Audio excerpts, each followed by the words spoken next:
Jock podcast. I'm the Fitz, once again joined by my co-host and Hawk Jock creator, Ryne. What's up, man? Oh, not much. Just enjoying this bitterly cold, snowy October evening, I guess. Yeah. Like, what's up with that, man? It's October. It should be, like, 60s, 70s, beautiful weather out. Yeah, I don't even mind the rain. But it's this 20, 30-degree weather that's just painful. I hate it. I hate every second of it.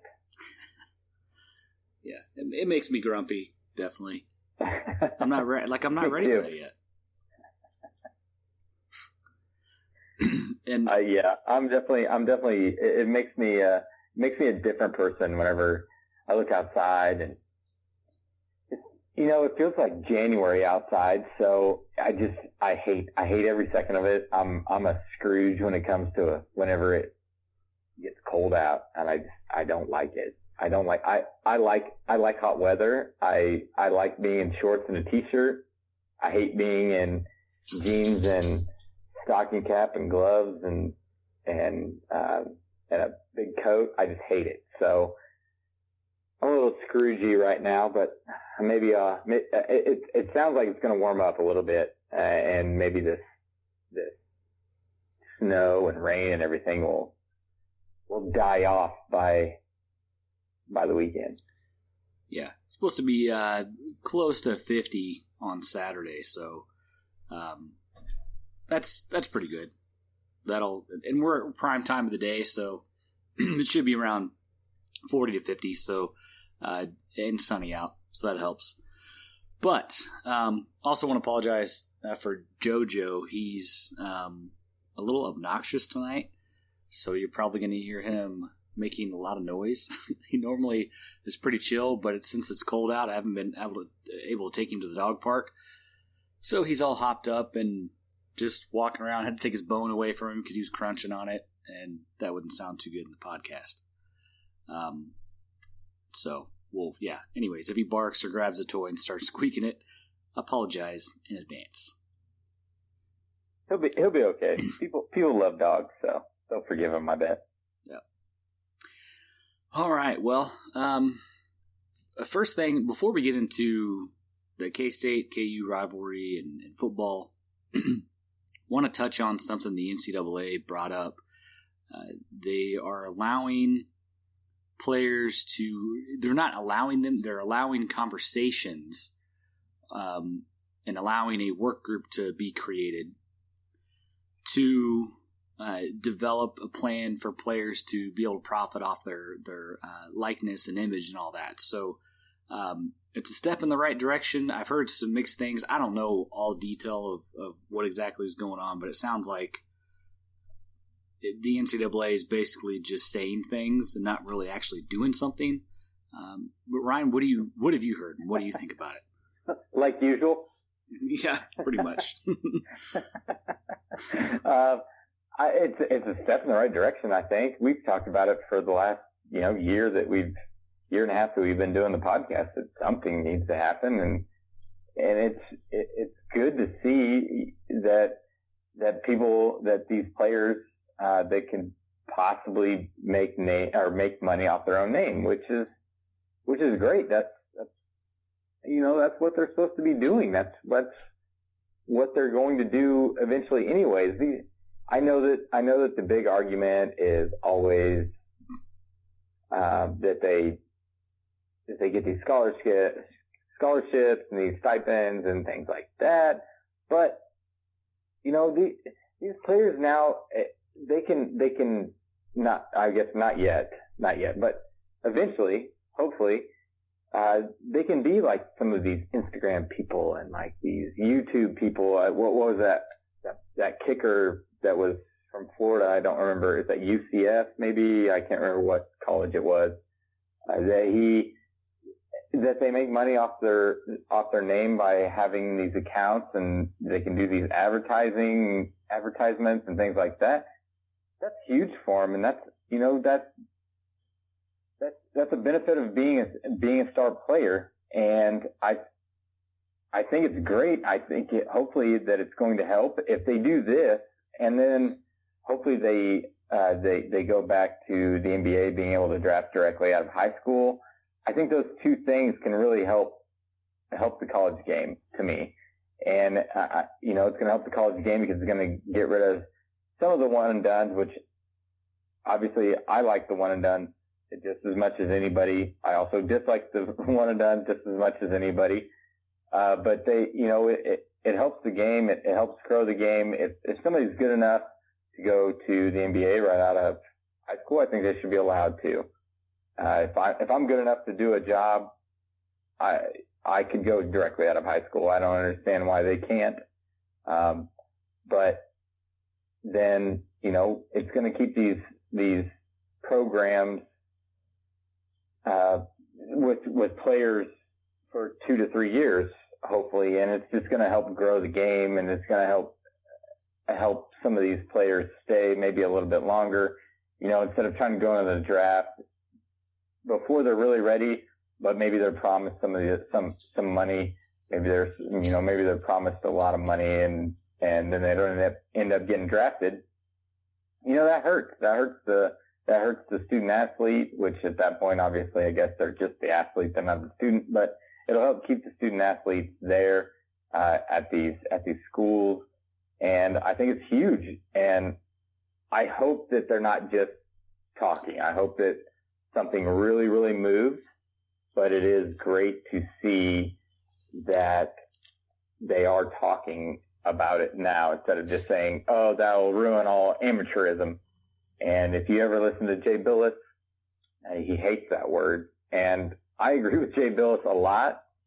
And I think that probably some of this might have to do with the things that he's done. So I love it. I absolutely love the fact that they're trying to at least make some movement on it. Yeah.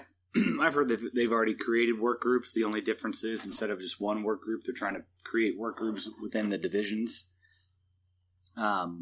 Which is, it's so dumb. Just they sit down and they talk about what they need to do, and they decide to make another work group or more work groups. Like the work group that they already created just can't figure it out.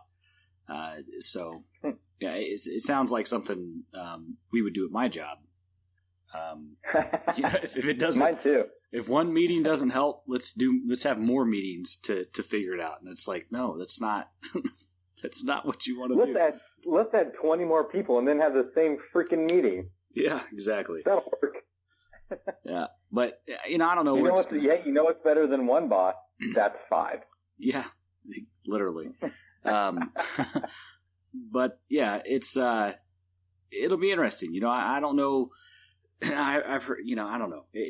And there's so many things that the NCAA said within that it has to still fall along the collegiate guidelines, and so they're going to limit them. They're going to put a bunch of rules, and so it's going to be messy. Even if they do allow it, there's going to be people that are going to get in trouble because they're going to have these rules that are probably going to be complicated. I'm assuming it's not going to be, something that's clear cut, and just because the NCAA is just how they are, man. They just like to punish people. So, especially kids. Like, seriously, this whole issue isn't about, these kids getting paid. They should be getting paid. They should be getting the money that they've earned. It's these brands that are coming after them, the kids. Like, why are we talking about punishing the kids? If they really don't want them to get paid, why aren't they going after the guys that are paying them? Tell them, hey, if you go after a college kid, then you lose your license. You know what I mean? Then they're not going to go after a college kid. If this person's enrolled in school, you can't go after him, you can't pay him any money, or else you lose your license. No guy wants to lose their license, because you have to have a license, from what I understand, to be an agent. So, I don't know. It's just really weird that the NCAA has something in it out for these kids, because they could make more money than they make, or they could take money away from them. Which is not really taking money away from them. It's more they're just taking the money that they've earned, their rightful money. And the NCAA doesn't want to do that. They don't want to give that money up. They like putting it in their pockets. So, anyways, and that's like Jay Billis's biggest issue with everything is that there's so much money involved in the NCAA and what each player really brings to the NCAA, but the NCAA doesn't want that player to have it because they want it themselves. So if you really watch Jay Billis in these things, he's always on the player's side. He always will be. That's one reason why I really like him. That's probably why some people really hate him. Don't know how you hate him, but I know that a lot of people do. And but that's what he does. That's his big thing is that the NCAA is pocketing all this money. All these universities are pocketing billions of dollars, and these players are getting a scholarship, quote unquote, and that's it. And they're supposed to be fine with it. They're dedicating their lives to playing the sport for free for a university and getting zero out of it. Yeah, if they go out to eat with a friend, their friend cannot pay for their meal. You know what I mean? Like that's how much the NCAA has on them. Like, oh, you get this stipend, you get a scholarship, and that's great, but you literally don't get any of the same rights that any other student that's on academic scholarship is going to get. If we see that anybody pays for anything of yours, then that's it. You're done. And right. The thing is, like, they can't even, like, they can't have jobs outside of it. Of course, they couldn't have jobs anyway. They spend so much time within their sport and doing community stuff out with the teams and classes and tutoring and all that. So it'd be very difficult for them to have a job, but they wouldn't even be allowed to. They're not allowed to make money outside of, what their stipend or whatever that they're getting. So there's just so many rules, and it's like, man, why? And it's all to keep this amateurism, and it's all just because the NCAA really at the end of the day wants to keep that money in their pockets. And, kudos to California, and I think Florida as well, for creating a law that allows their student athletes to get paid, because that's right now what's forcing the NCAA to start making changes. And if the NCAA can sit here and talk all they want and make it seem like they're going to make a change, but if they don't get on the bus soon and make it happen, then they just won't be anymore. Yeah, I think a lot of these big Power 5 conferences might end up, going away. And that bill that California passed, it doesn't go into effect till I think 2023.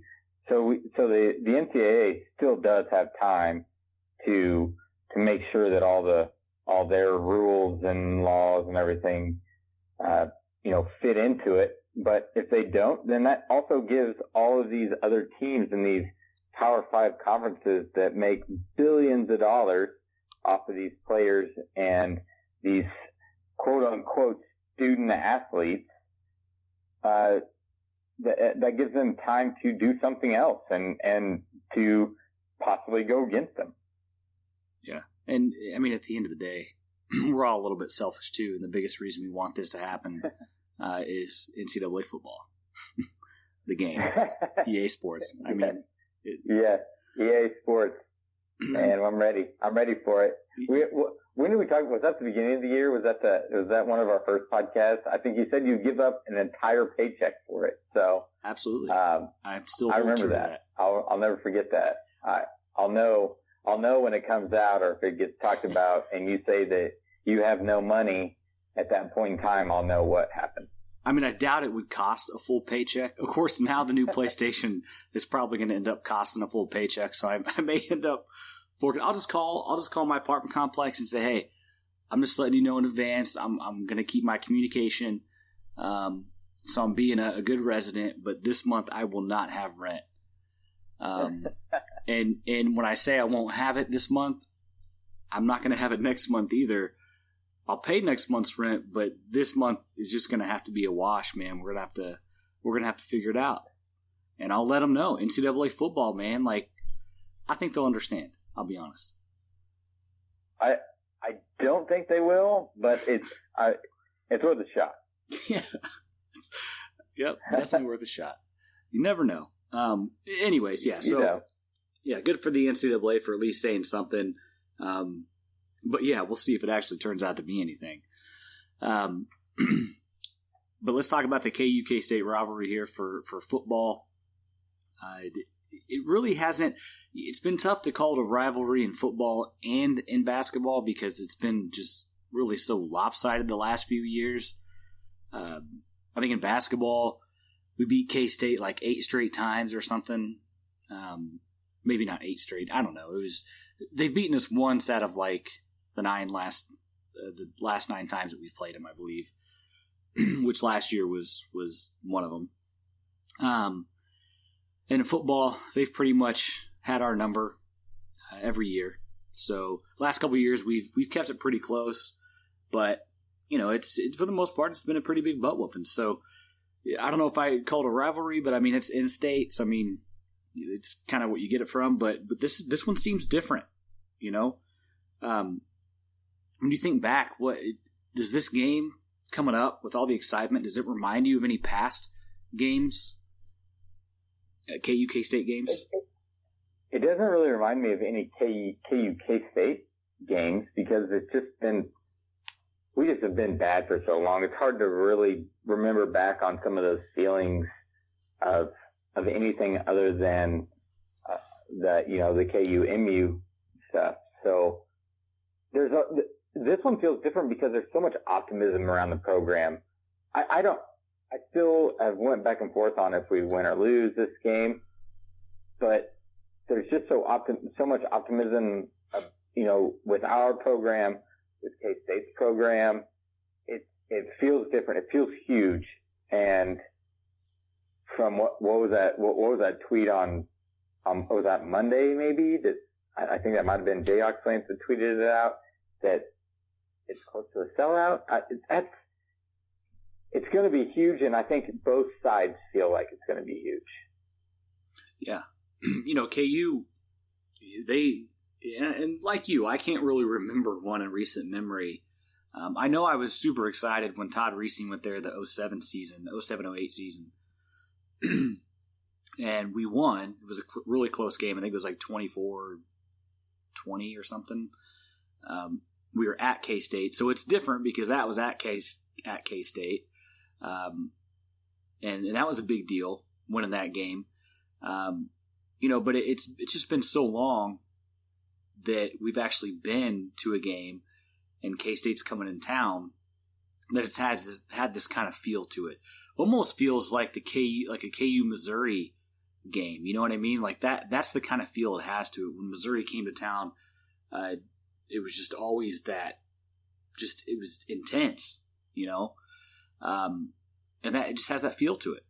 So much just energy and anticipation, and it's going to be interesting for sure.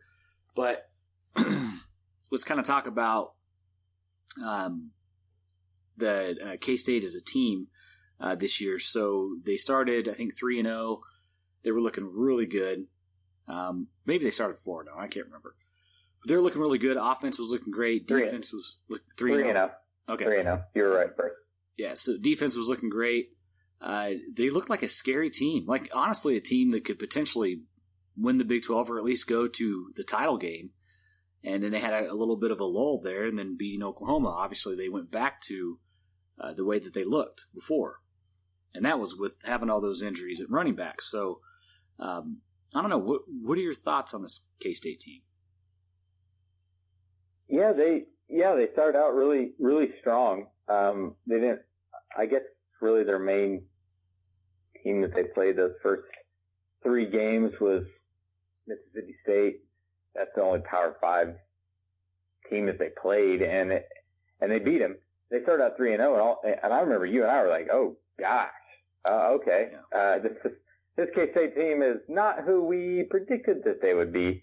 And then they kind of got whooped up on by Oklahoma State and Baylor. Then came back and beat TCU and Oklahoma. And now I'm probably more confused than ever with this K-State team.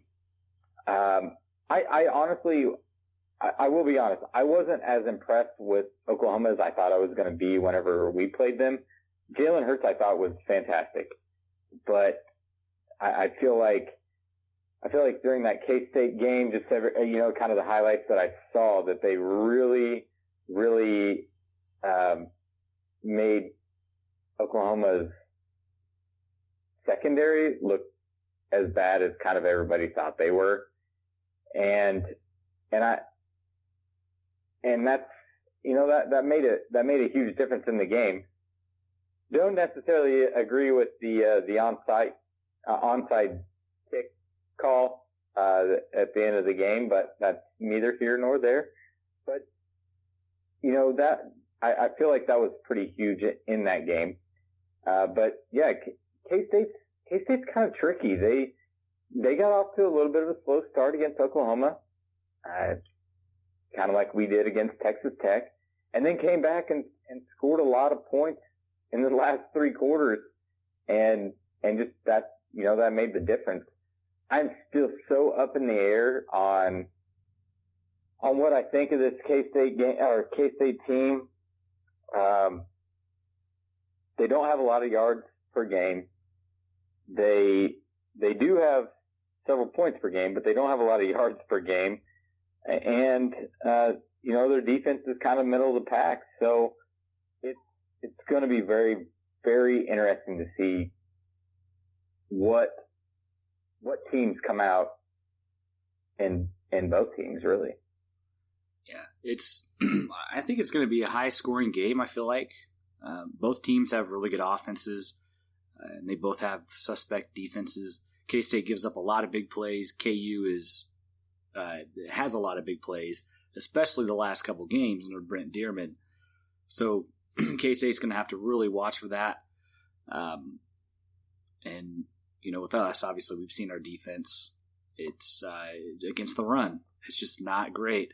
And K-State, they can pound the ball, and that's what they'll do.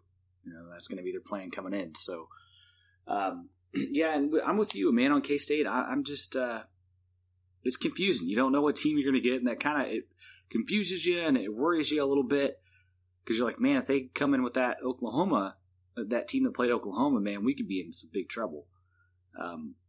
Any team that beats Oklahoma is a team to watch out for. So that could be interesting, but at the end of the day, it's exciting on both ends. We actually have a team that we think can compete. K-State has a team that's coming in, and they're looking good. Both teams have a new coach, so there's a lot of changing within both programs. Although K-State had a better, I wouldn't say a better roster so much, but a deeper roster, more roster than a seasoned roster, I guess. More scholarship players, so they have a little bit of advantage there. I do think that KU has some more talent. Their top talented players, I think, are better than K-State's top talented players. I'll say that much, but it's just it's intense, man. And what do you? I mean, the sellout. Like, how long is it? Did somebody put a tweet out? Like, how long has it been since we've had a sellout, or even a near sellout? I don't know. I didn't see that part. I just saw that we were close to having a sellout. I didn't see if anybody put out when the last time KU had a sellout. Unfortunately, I have a terrible feeling that there's going to be too much purple in there, and that kind of bothers me. But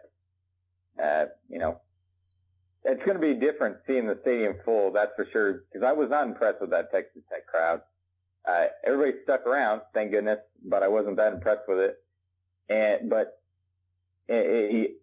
I'm excited to see a sellout. I'm excited to see close to a sellout. I'm excited to see the stadium full, the parking lots full, everybody raring to go.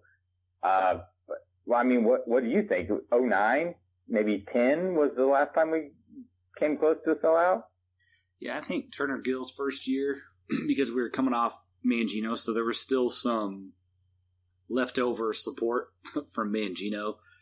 And it slowly started falling off as they realized, okay, Turner Gill is not Mangino. And then we got in Weiss. It picked up a little bit again, and then it went back down because they're like, oh, Weiss sucks too. And then Beatty came along, and people were like, who is this guy? So, some people supported, and then it went down real quick. And then I think his last year we averaged like less than 20,000 a game, which, that makes you just so sick. Yeah, so Did you ever catch the attendance for the Texas Tech game? I never saw it. It was around 30,000. Yeah. Was it? Yeah, it was like 31 or something thousand. So, I mean, it was okay, and I really honestly think people just didn't think that we would win that game. And a lot of them, it was homecoming, so they probably had other things going on. And unfortunately for them, they missed the game. And it was an incredible game. So I think how it ended, and just with KU winning and everybody rushing the field, that's going to bring people in because they're thinking, I want to be a part of that. And because let's be honest, KU wins don't come very often. KU football wins, so you at least want to experience that in your college career, ability to storm the field. So, but let's talk about the storm of the field thing real quick. We talk a lot of trash on K-State fans and other fans storming the court in basketball, and then we go and do it in football. What is your take on that? I think it's completely different. A basketball court is one hell of a lot smaller than a football field. It's a football field.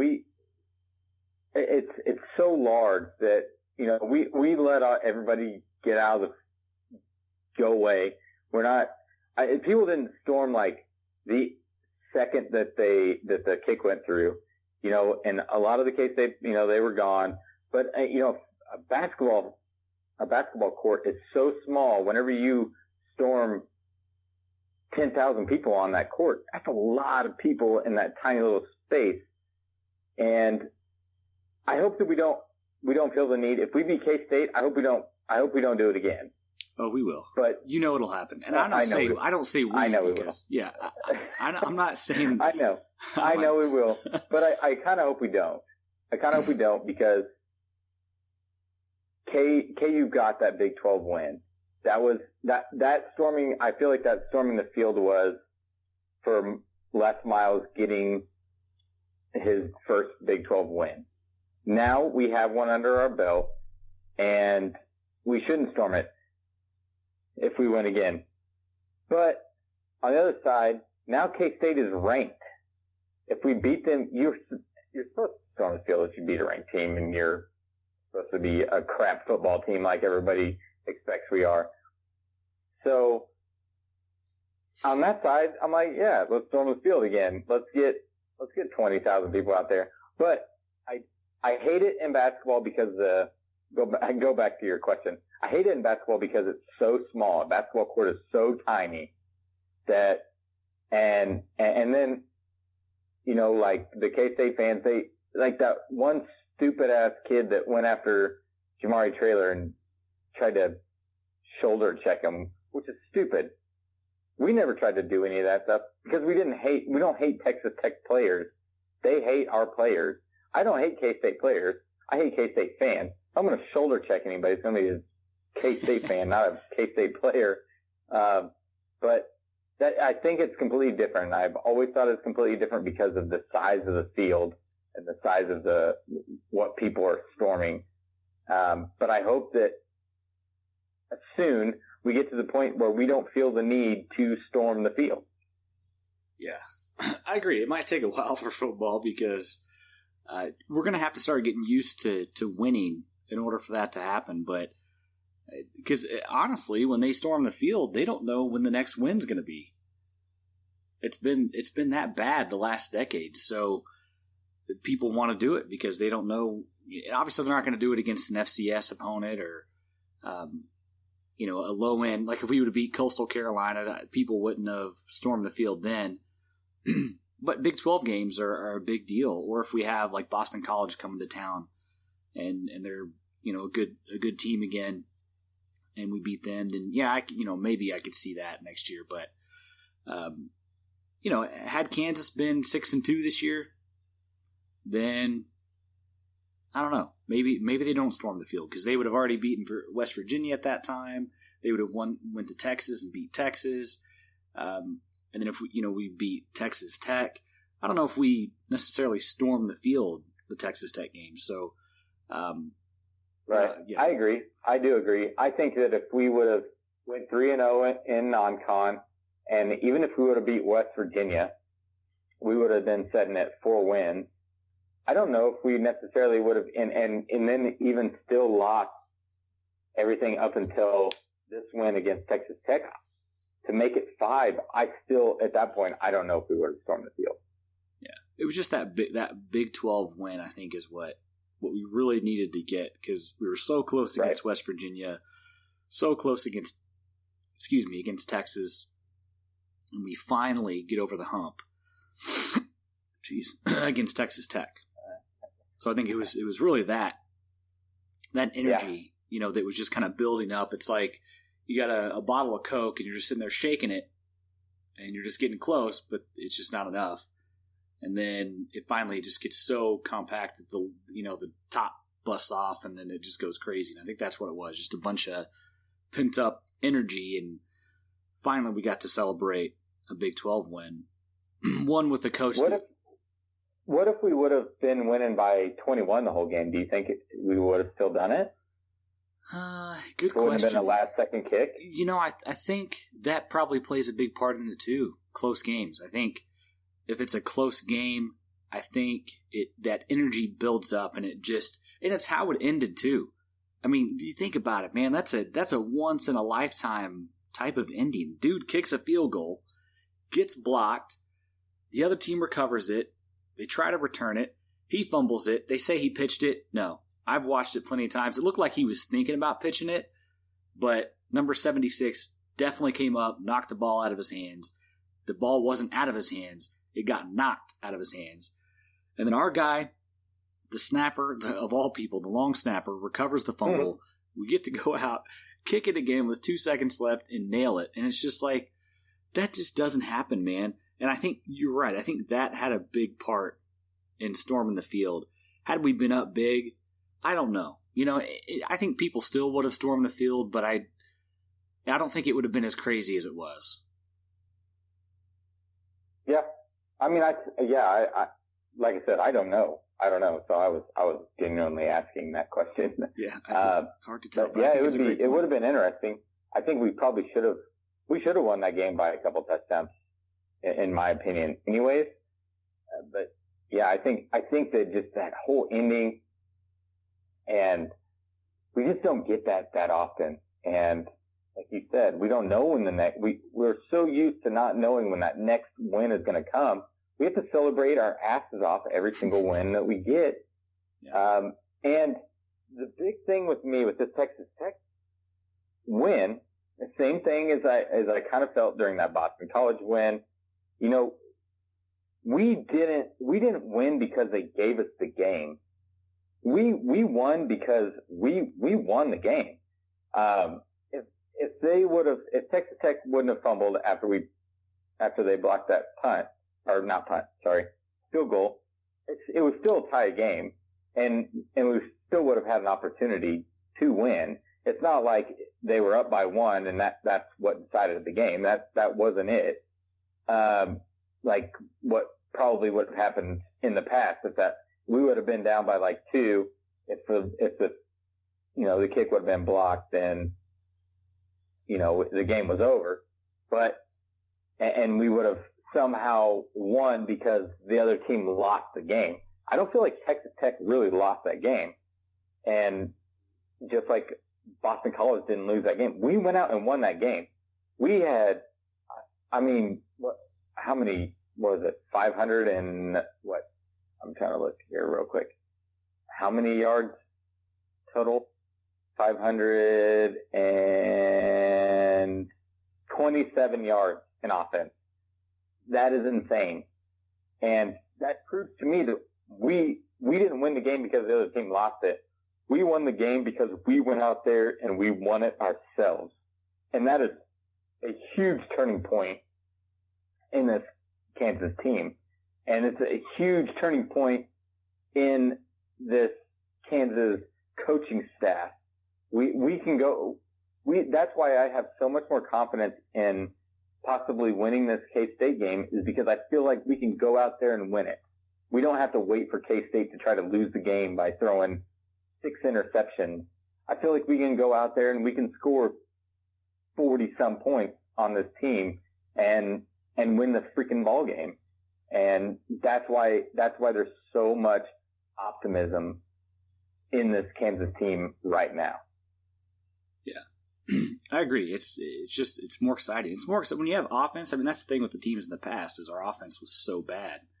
Now the past 2 games, it's been one of the best offenses, I think top 3 in FBS as far as yards per game. So, or total yards. So that's huge, man. It's a ridiculous turnaround.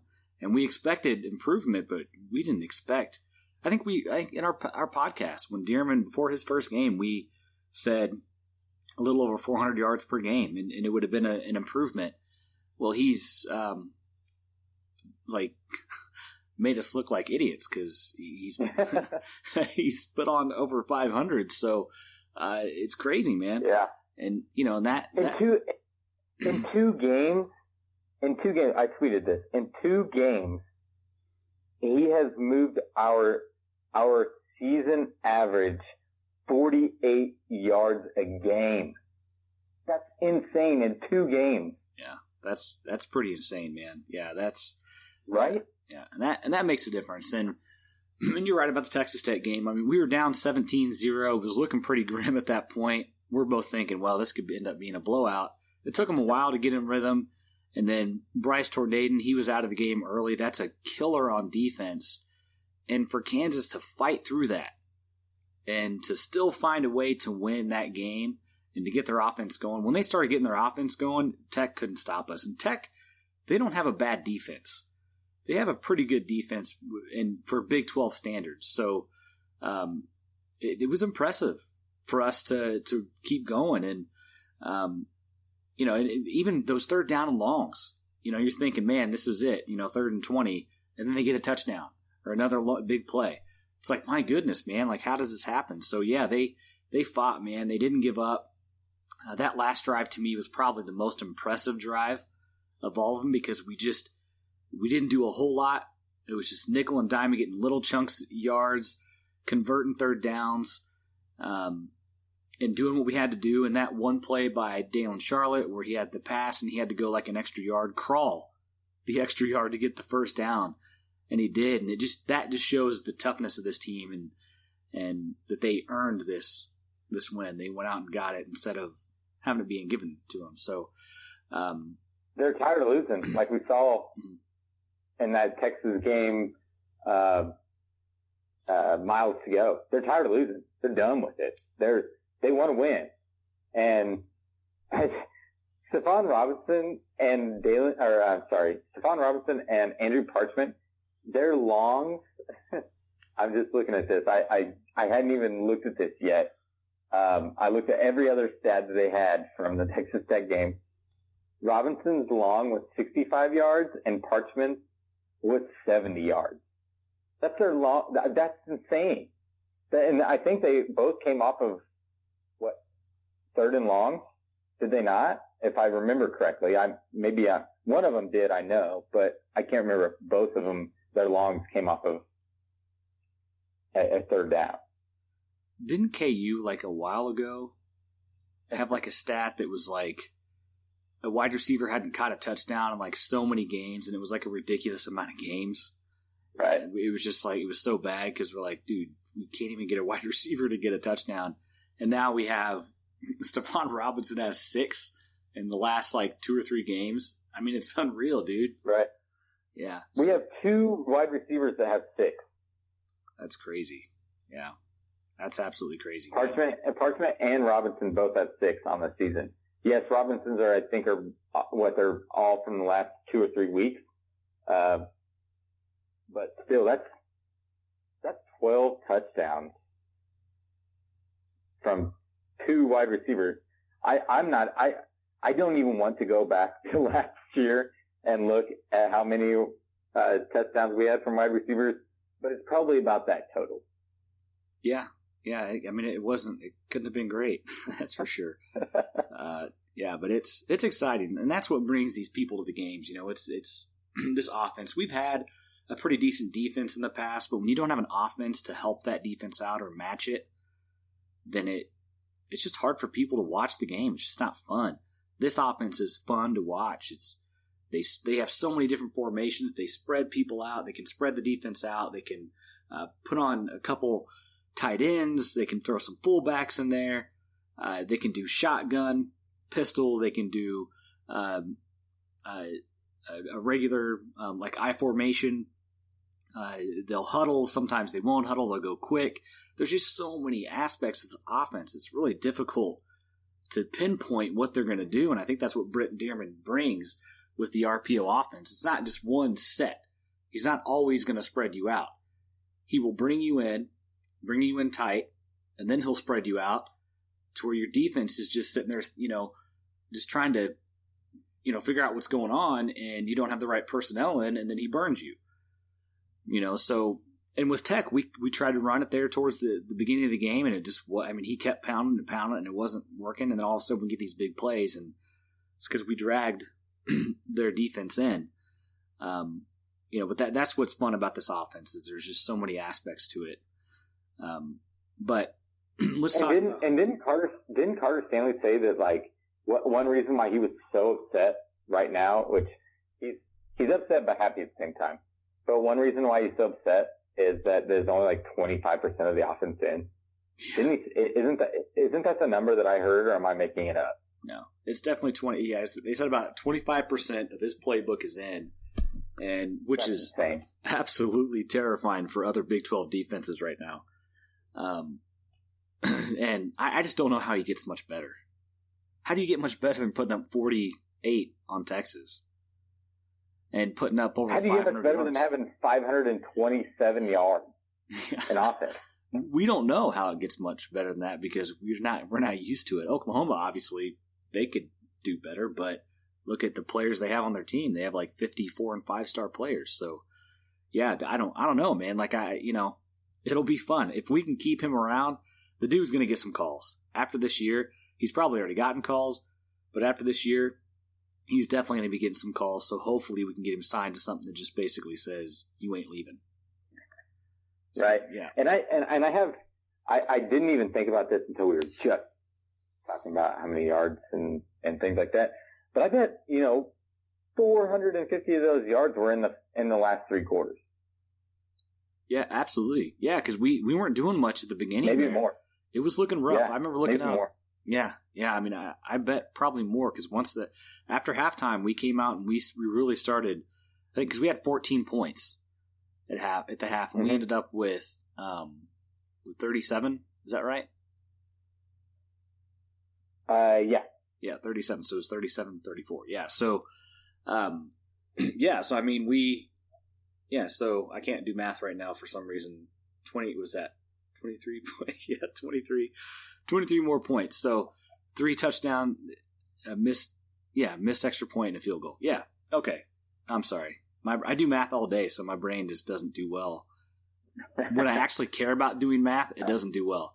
When I have to do it, because if I don't, I'm going to get fired, then I actually do okay. But yeah, man, it's insane, man. We could sit here and rave about this offense all freaking day, and just a lot of it's just disbelief that it's actually happening, that we actually have an offense that can keep us in games. But yeah, we scored 37 of the game's last 54 points. Jeez, that's insane, man. Yeah, and the defense, they were frustrating to watch because they give up so many rushing yards, and that's really frustrating on a defense because there's so many first downs. When a team is running the ball well against your defense, they're getting so many first downs, and it's frustrating because it's just you get this third down, right? And you're thinking, all right, we're going to get them this third down. Boom, they convert. What the heck? And it just seems like it happens over and over again. So, but the defense came out and they stepped up, man. They made 2 key stops. It gave our offense a chance to come in and tie it. Gave our offense a chance at the end of the game. And the offense did a beautiful job of running that 4 minutes, dude. In Texas Tech, I'm pretty sure had 2 of their timeouts left, right? 3, maybe all 3. And we used. I don't know. Yeah, and we used 4 minutes, to go down the field, and that to me was just insane, man. I was thinking, okay, we're gonna, if we score here, they're gonna get the ball back definitely. So we need to make sure it's a touchdown. But, anyways, just that game was absolutely incredible. Let's get back on the K-State game. So, what are some things that we need to do to make sure that this game is competitive and really even to win the game? Stop the rush by K-State. That's my biggest concern, to be honest. I don't know if that's number one on my list is stop their rushing game, because their rushing game is the best part of their game. That's what killed Oklahoma. They had the same amount of yards rushing as they did passing. That's scary to me. They had 213 for both. So that's terrifying to me, because, like you just said, our rushing defense is not very good, and not having Drew Prox it really kills us. I think I saw that he's not going to be back for the rest of the season, maybe redshirt or something. But that's got to be our number one focus on defense. It is stopping the run, and then on offense, we just have to keep doing what we're doing. And K-State is a much, much better football team than Texas Tech. And we can't give them just like Texas, we cannot give them a 14 or a 17 point head start. We can't go 3 and out on our first 4 drives. We have to score first. We have to score second. I mean, we can't do that again, because it's not going to work with this team. This team can obviously rush the ball and keep us off the field. So I would say those are the main points in my head so far. Yeah, rush defense is definitely going to be a pretty big part of us beating K-State. We have to find a way to slow it down. I mean, it's just been so bad. Even Texas burned us. So we got to find a way. I don't know. I don't want to say stack the box, because K-State can throw the ball as well, although they do run better than they throw it. Another thing with K-State too is they got that quarterback that can run, and it's going to be similar to Texas, where if we try to drop back in coverage, too many guys in coverage, that quarterback gives him space to run, and he'll do it. He will run on us. So it's going to be interesting, man. I think you're right. That the rush defense is going to play a huge part in this game. If they can at least not stop the K-State run, but slow them down at least, I think that'll be a huge factor. Special teams, again, wasn't great for the second game in a row. I don't know how we won. But, yeah, that has to get fixed. Something on that line is not well. And it needs to get fixed ASAP. So, whatever that is, get it taken care of. And then, I would just say for the offense, if they're going to start, they need to start fast. We can't have any more of these.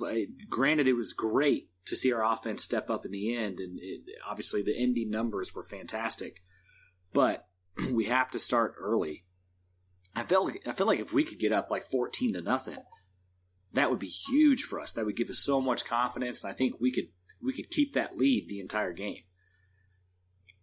But I would be going nuts at that point. I'm sure you would be too, but I'm sure the whole student section would be at that point. Yeah, if we can go up like that, we just haven't seen it at all this year. We scored first against Oklahoma, but we kind of saw how that kind of played out. Yeah. But every game that we've been competitive in, or that we've lost in a competitive win, we've given them a big lead. We beat Texas Tech. They had a 17-point lead. we were down to 3 seconds, takes 3 seconds. With the Texas game, we gave them a 14-point lead. We gave Boston College, we gave them a 10 or 14-point lead. At this point, I can't remember, but it was one of the two. And we won that game. But that's not going to work all the time. It's not a recipe for success. And we need to come out. We need to knock them in the mouth quick. And because they're going to be confident. You know the K-State's going to be confident. This whole crowd knows the K-State's going to be confident. They're probably going to have a pretty good sized crowd. We all know that they will, because it's going to cost $40 to go to this game. It's going to cost $80 to go to their home game. So they're going to drive over here and save a little bit of money to go to our game.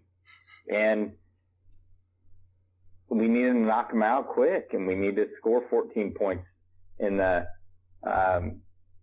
first quarter instead of, or 17 points in the whichever one in the first quarter instead of the second or the fourth. Yeah, it'll definitely help to get off to that quicker start. So, and I don't think that the Texas Tech game that we played, I think unless Miles said it best, he's like, if we can start playing a full game, then our team we'd have such a great team, because we have issues playing. But the one thing about this team, though, is they play better at the end of the game. And again, Les Miles has said this plenty of times. He would rather a team play better towards the back end of the game than to play better at the front end and not the back end. Because when you play better at the back end, that's when you can close games out. So that is something. But obviously, in a perfect world, we'd rather them just play a good game through the entire game. So hopefully this is that game. But let's talk about. It's something to learn how to win. You can't just lose as many games with a lot of these people that are on this roster right now and just expect to win all of a sudden. It's a mentality, and you have to learn how to win. And what we did on Saturday is learning how to win.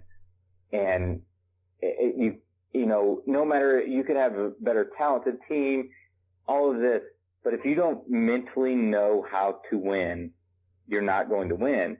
And I think that's the biggest thing that Les Miles and probably Brent Dearman are teaching this team, is mentally how to win.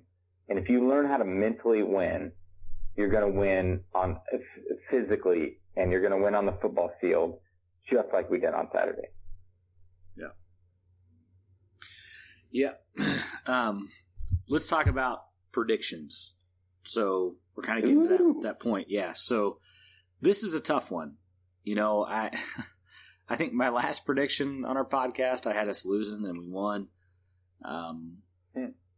Predicted we lose again then, I guess, right? Well, I might have to go with that.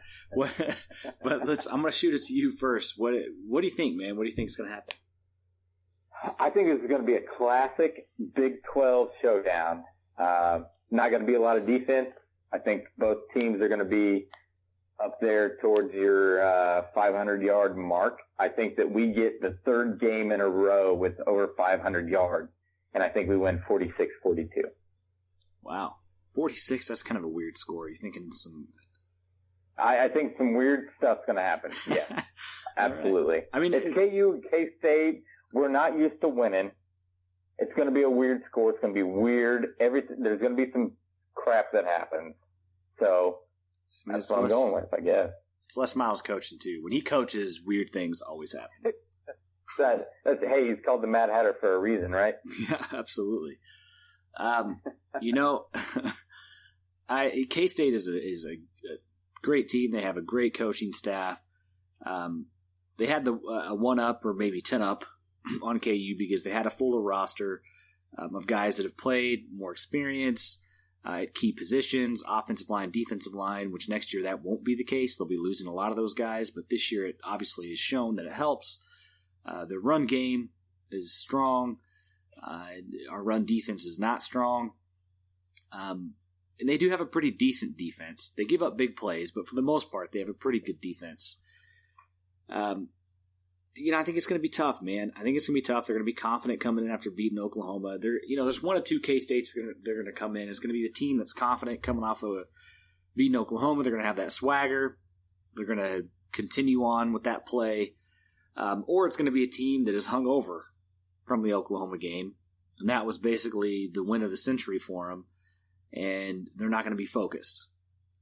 And, so I'm leaning more towards the team that is going to have confidence and swagger to them just because they have such a good coaching staff. And I'm not a big fan of their head coach.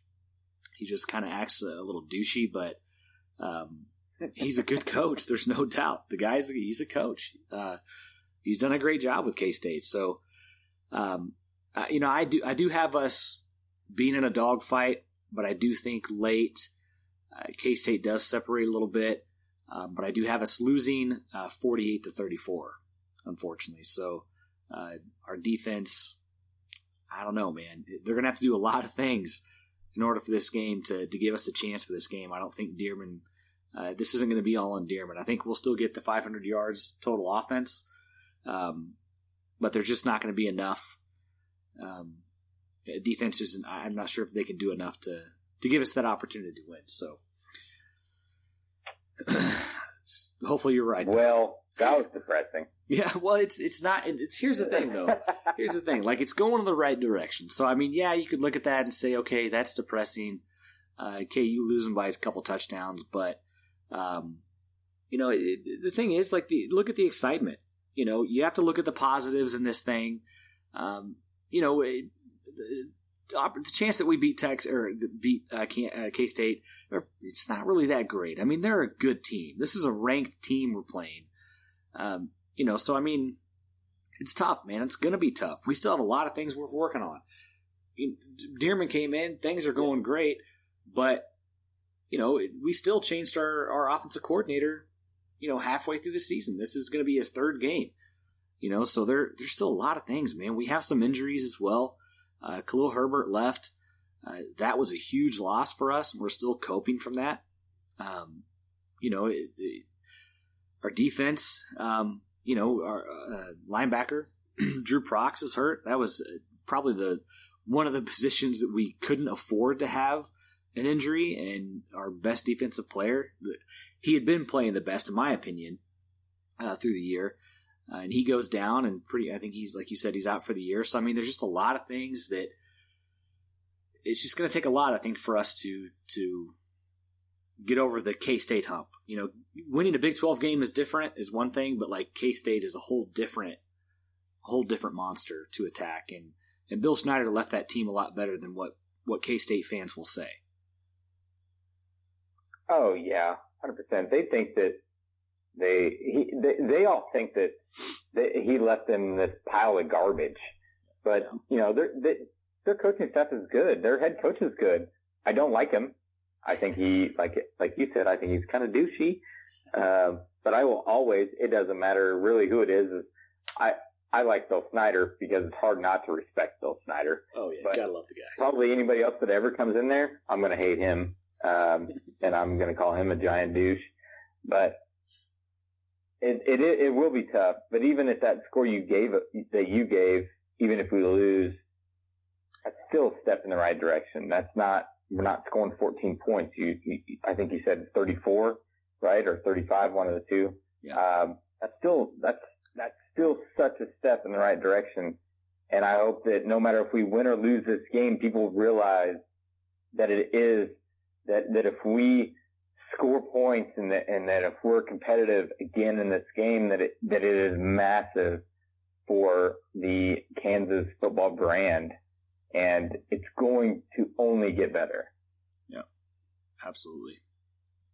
Well, either way, it's going to be full crowd, and hopefully it's competitive throughout the game, and we just get a lot of fun out of it. I would love to see a close game. I mean, truthfully, I'd love for us to go out and clobber K-State, but the chances of that happening, I think I have a better chance of getting a date with Katy Perry than us clobbering K-State.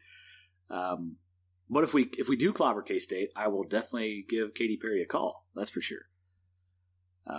Or a tweet. A tweet, yeah. I'd probably have to start with a tweet because I don't know if she'd. I don't have her phone number, so I don't know that anyone would give it to me.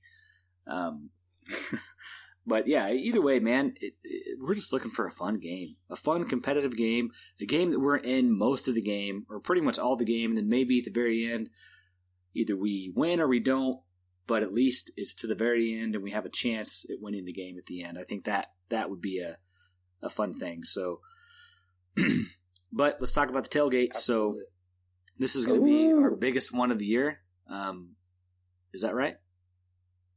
The best one of the year, man. We've got a lot of people coming. I'm ready. I think I don't know if you were up there whenever we were talking about it, but we have a couple of people that usually tailgate beside us.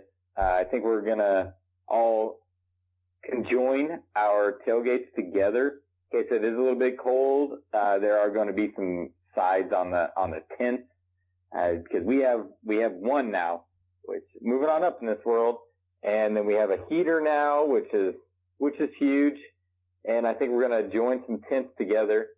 Like I said, some of the other ones that have sides, and so that we can block some of that wind, because we are in lot 52, which it gets a little windy up there. It was perfect last game, but yes, it is going to be the best tailgate of the year.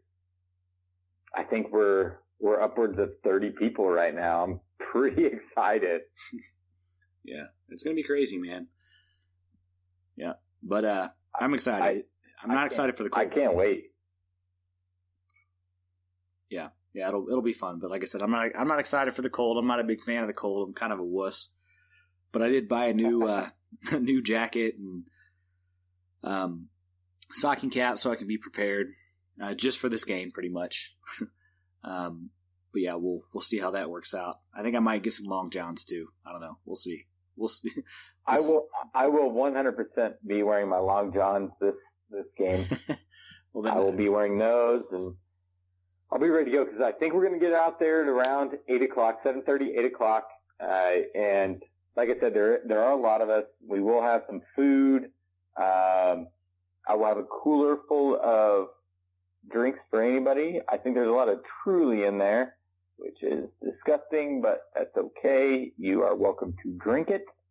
And we have some of the apple pie shots, which are delicious. We were passed around last week. And I think everybody else was bringing a little bit of different things. Since it is a 2:30 game, and we're going to get out there around, like I said, 7:30 or 8. I think we're going to try to do some hot chocolate with some peppermint schnapps. Who knows? It just all depends. So it's going to be huge. The tailgate's going to be huge. The game's going to be huge. It's going to be the most electric game that we've had in several years. I am just very, very excited. It's very hard to work this week. It's very hard to do anything this week other than talk about and think about this KU K-State game. Absolutely. I hear you there.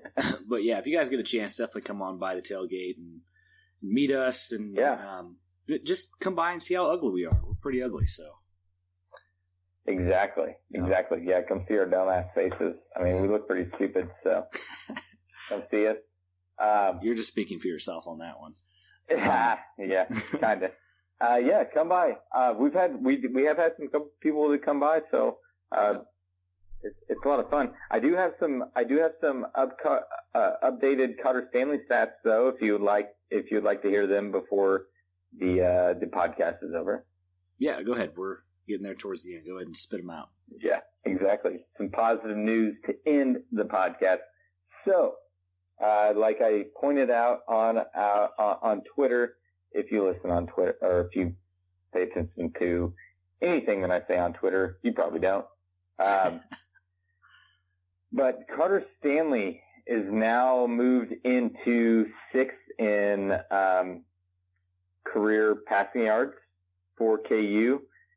He has moved up to 3rd in career touchdowns. For single season touchdowns, he has moved up to 4th. And then single season passing yards, he's up to 1,900.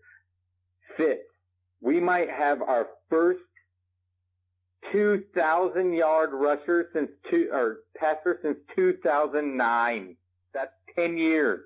Yeah, dude, that's crazy, man. It's about freaking time. Insane. I say about, as long as nothing terrible happens to him, he will be. Oh yeah, he'll be here. Fingers crossed. Hopefully, we will have it. Yeah, it's crazy. It's fantastic. And then I pointed something out on Twitter the other day because I was just kind of screwing around. Because I just thought it was kind of funny. It's not a knock on Carter. It's not a knock on any of the coaching staff now, even really the last 3 coaching staff. But just to point out how ridiculous Todd Reesing's stats are. That's all I was trying to do. Nobody really said anything bad to me, but just so people know. But for Carter Stanley to pass Todd Reesing in career passing yards and career touchdowns, he needs to average per game 1,733.25 passing yards and 14.25 touchdowns per game, and he will be that number 1 in all categories. Per game. That's not even like the rest of the year. That's per game. Like those are like NCAA stats, like NCAA football stats. Like that's what you do when you're. I don't even know if you could even do that in a game. On that game. A lot. I mean, geez. I think NCAA football would probably, like, college football would cancel after the year if a player put up 1,700 yards passing and 14 touchdowns in one game.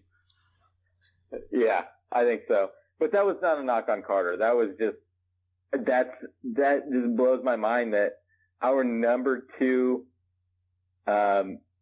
career leader in touchdowns has 35 and our number 1 has 90. That's incredible to me. That's just, It doesn't make any sense. That's such a huge difference. But Carter Stanley could very well pass Todd Reesing in single season in a couple different places if he plays the way that he's playing now. And who knows? He's going to be up there towards the top. Carter Stanley is the best quarterback that we have seen since Todd Reesing. And that's it. I mean, he really is. I don't care. You can argue with me if you want, but that's proof. You otherwise, if you want to argue with me, but he is 100%, no questions asked, the best quarterback that we have seen since Todd Reesing. Yeah. I don't think anybody would disagree with you. I think that's spot on. There's people that still want Beatty here. So yes, there are a couple people that would probably disagree with me, but not the logical people. Yeah. Well, I don't want to give those idiots time of day. So yeah, but just imagine if Carter Stanley had, Dearman for his entire career. It just would have been, and you don't want to think about that too much because you feel bad for the guy and you don't want to keep thinking about the past. But Kate, you should look back at his previous years that he didn't play very often and see if they could maybe con the NCAA and to giving him a medical red shirt for one of those years because he already took a red shirt. I think you could maybe apply for a medical red shirt. I mean, obviously you can't, but I just think it would be funny to try just to see what happened. Who knows at this point? Yeah, but they just make up rules as they go, so who knows? But yeah, anyway, so a lot of good information there. Big game. If you guys are, and you still haven't gotten a ticket, if there's still tickets out there, I don't know if there is. I know it's getting pretty slim pickings, and the tickets are not cheap now. But I'm praying there's more blue than there is purple. So I don't know. We'll see. Although it will be funny if a bunch of K-State fans, whatever, K-State fans go to the game and watch their team get clobbered. That would be the best feeling in the world. And just to see them either leave the game early or just to see the look on their face the entire game of just complete disappointment. And I would really love to see them, the what do they call it? The surrender cobra? Yeah, the surrender cobra. Yeah, which I did that I last hope game. so. I hope we get to see a lot of that over on that the other side. There are a lot of other teams' fans that sit right by us all the time. I don't know, maybe the other season ticket holders sell their tickets. I'm not real sure, but I always feel like there's a bunch over in our section. Yeah, I've annoying. Seen a few. Yeah, it definitely is. But all right, well, let's wrap this thing up.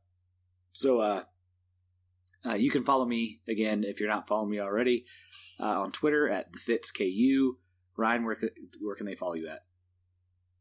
Follow me on Twitter at Hawk_Jock and on Facebook at Hawk Jock KU. Awesome. All right. Well, get your asses to the game. It's going to be a good one. Sunflower Showdown. That's all I can say. Just get to the game. If you can't go into the game, you don't have a ticket, go on the hill and watch the game. Just be there. Be a part of the magic that's going to happen. Hopefully Ryne scores right and mine is wrong. Yeah, we look forward to it. It's definitely going to be an exciting time. So we appreciate you guys listening, and you have a wonderful night.